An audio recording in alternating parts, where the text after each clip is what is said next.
नया फुटेज बताता है कि अपने जीवन के आखिरी पलों में इरेना सेरुत्स्का के साथी यात्रियों ने उनकी मदद करने की कोशिश की थी। शार्लेट में लिंक्स ब्लू लाइन ट्रेन में हुए चाकू के हमले के बाद ये यूक्रेनी शरणार्थी अपनी सीट के नीचे फर्श पर गिर गई थी। तभी कई यात्री उनकी ओर दौड़े और उन्हें मदद देने के लिए उनके पास झुक गए।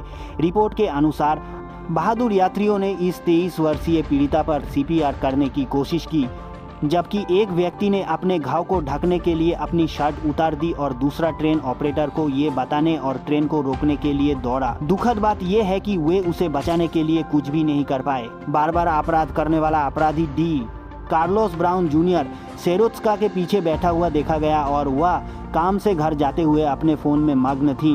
फिर कथित तौर पर उसने उन पर कई बार चाकू से हमला किया। इस चौंकाने वाले बिना उकसावे वाले हमले के बाद सेरुत्स्का ने अपनी आंखों में दहशत के साथ अपने हत्यारे की ओर देखा।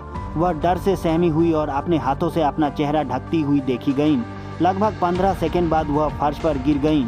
जहां कुछ लोग उनकी मदद के लिए दौड़े, वहीं अन्य यात्री सदमे की स्थिति में जम से गए थे।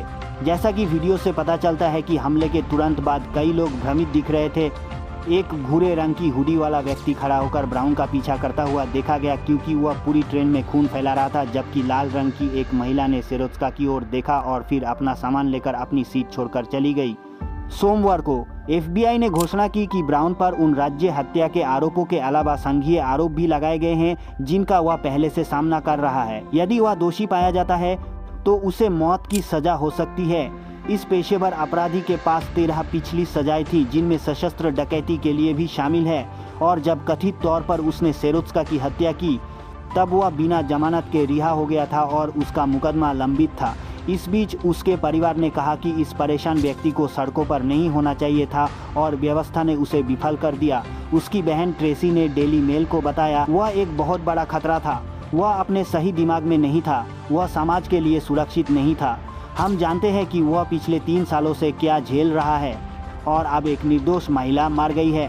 ट्रेसी की मां ने CNN को बताया कि उन्होंने ब्राउन को एक लंबे समय तक देखभाल करने वाली मानसिक सुविधा में रखने की कोशिश की थी, लेकिन वह ऐसा नहीं कर पाई क्योंकि वह उसकी कानूनी अभिभावक नहीं थी।